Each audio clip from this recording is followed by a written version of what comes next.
কখনো কি আপনার মনে হয়েছে যে চারপাশটা হঠাৎ খুব অন্ধকার হয়ে গেছে? আপনার সব চেষ্টা, সব পরিশ্রম যেন এক নিমেষে ধুলোয় মিশে গেছে। ঠিক তেমনি একটা সময়ে আমার জীবনেও এসেছিল। আজ আমি আপনাদের আমার সেই গল্পটা শোনাবো, যেটা হয়তো আপনার জীবনের সাথে মিলে যেতে পারে। আমি একটা সময় বিশ্বাস করতে শুরু করেছিলাম যে আমাকে দিয়ে আর কিছু হবে না।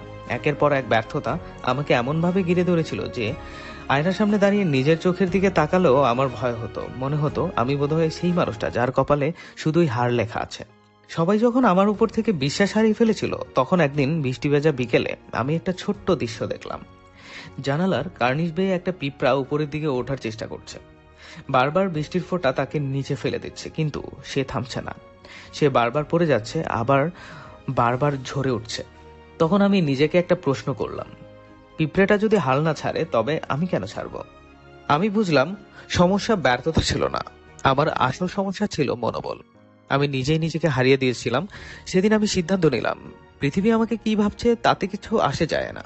আজ থেকে আমি নিজেকে ভাবছি, সেটাই আসল। আমি আবার শুরু করলাম, তবে এবার আর অন্যের কথায় কান দিতে নয়, নিজের স্বপ্নগুলোকে আবার নতুন করে সাজাতে। শুরুতে কষ্ট হচ্ছিল, শরীর চলতো না, মন বারবার পিছু টান দিত।